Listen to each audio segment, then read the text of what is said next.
Hey guys, Assalamu alaikum. This is Muhammad Hafizul Islam. Today I want to discuss two important prepositions and their uses. So আসলে আমাদের preposition ইউজগুলোকে যদি আমরা properly এবং ভালো করে শিখে নিতে পারি তাহলে এই প্রিপোজিশনগুলো আমাদের ল্যাঙ্গুয়েজকে যেমন এনরিচ করবে, ইন দ্য মিন টাইম আমরা বিভিন্নভাবে নিজেকে অন্যদের কাছে এবং নিজেদের আইডিয়াসগুলোকে অন্যদের কাছে আমরা প্রকাশ করতে পারবো খুব easily without any mistake. So let's get started.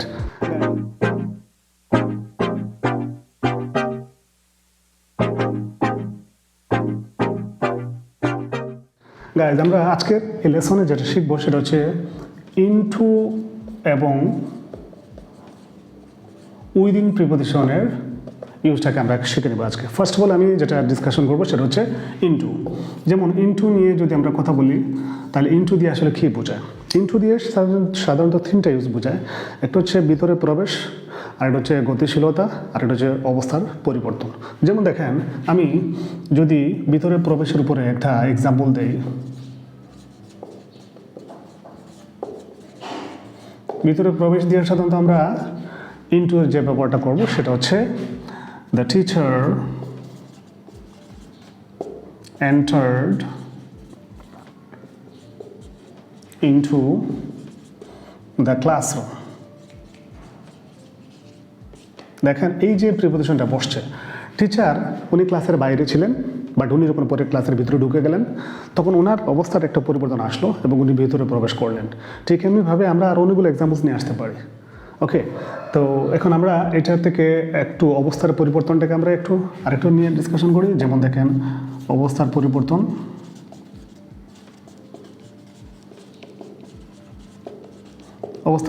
এটা কীভাবে হয়? যেমন আইস, আমরা যদি একটা আইসের কথা চিন্তা করি, পিস অফ আইস, এটা যখন চেঞ্জ হয়, সে যখন কঠিন অবস্থা থাকে, পিস অবস্থা থাকে, এবং এটা থেকে যখন বরফ ফ্রিজের ভিতর থেকে অথবা আর অন্যান্য ঠান্ডা -°C অবস্থান থেকে যদি আমরা সরিয়ে নিয়ে হিট টেম্পারেড এরিয়াতে যখন তাকে নিয়ে আসবো তখন সে কিন্তু গলতে শুরু করে এবং সে পানিতে পরিণত হয়ে যায়, রাইট?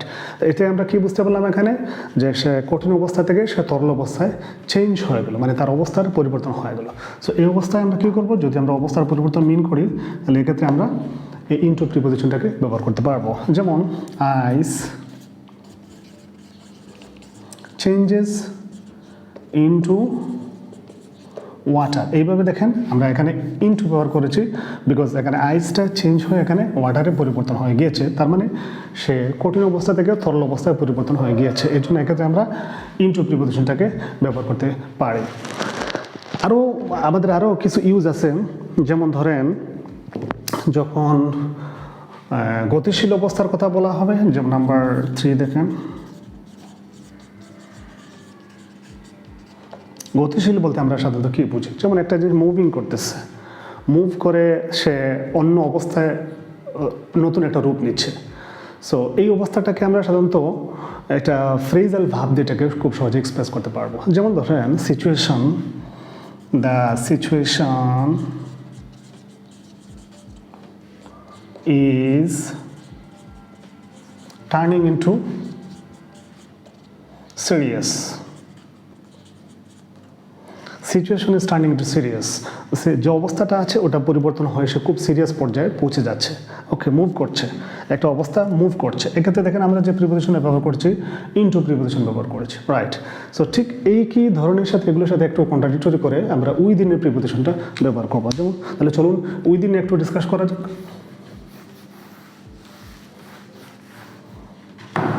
যেমন আমরা এখানে উইদিনের ব্যাপারটা যখন আমরা ডিসকাশন করবো তখন কি বলতে পারি আমরা? প্রথমত এখানে আমরা ওয়ানে এটা বলবো যে নির্দিষ্ট সময়ের পূর্বে যদি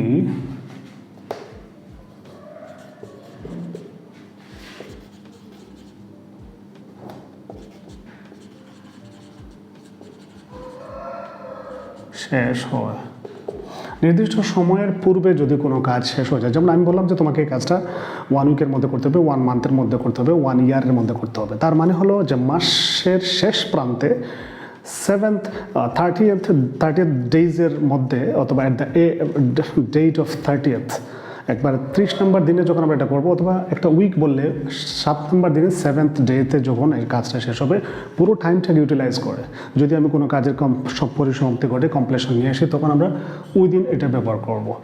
অথবা কাউকে যদি 3 ঘন্টার একটা কাজ দেওয়া হয় এবং সেই 3 ঘন্টার একবারে শেষ প্রান্তে পুরো সময়টাকে ইউটিলাইজ করে সে কাজটা কমপ্লিট করবে, এক্ষেত্রে আমরা যেই প্রিপোজিশনটা ইউজ করবো সেটা হচ্ছে উইদিন।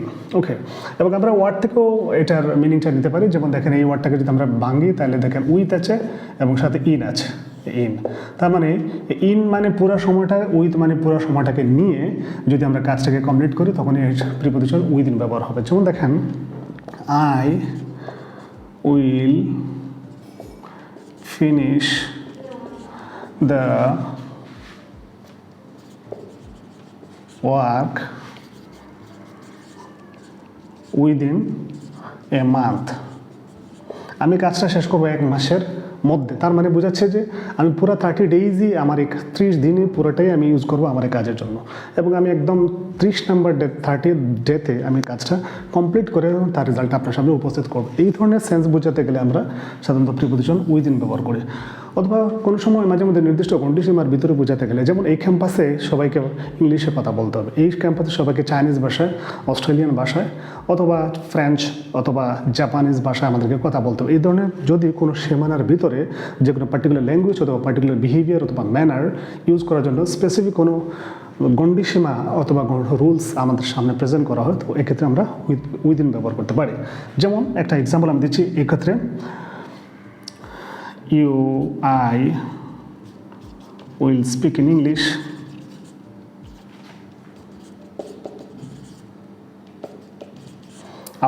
English within